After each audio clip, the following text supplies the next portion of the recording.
Welcome to Poetry Changes Lives. Poetry and history and the thought for the day, all in my one book.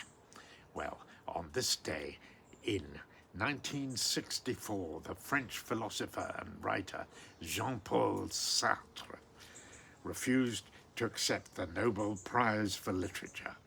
Sartre refused the prize, saying that he always declined official honors and that a writer should not allow himself to become an institution. A very noble attitude, I think. I always admire Sartre, actually.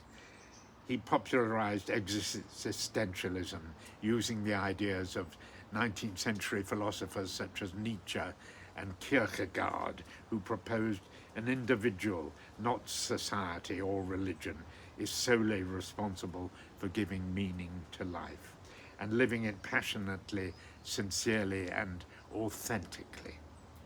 As Sartre put it, man can will nothing unless he has first understood that he must count on no one but himself, that he is alone, abandoned on earth in the midst of his infinite responsibilities, without help, with no other aim than the one he sets himself, with no other destiny than the one he forges for himself upon this earth.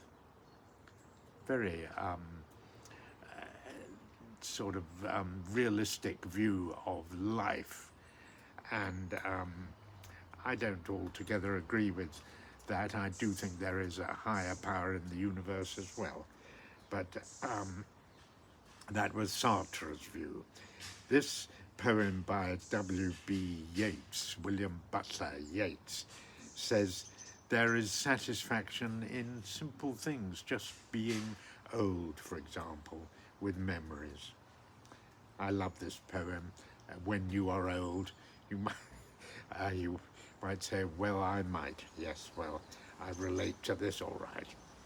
When you are old and grey and full of sleep and nodding by the fire, take down this book and slowly read and dream of the soft look your eyes had once, and of their shadows deep. How many loved your moments of glad grace, and loved your beauty with love false and true.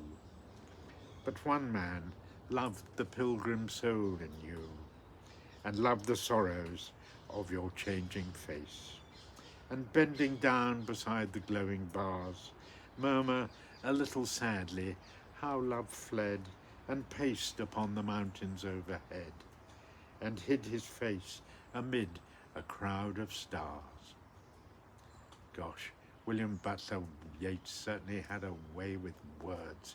He really sends a shiver down my spine, as good poetry should do.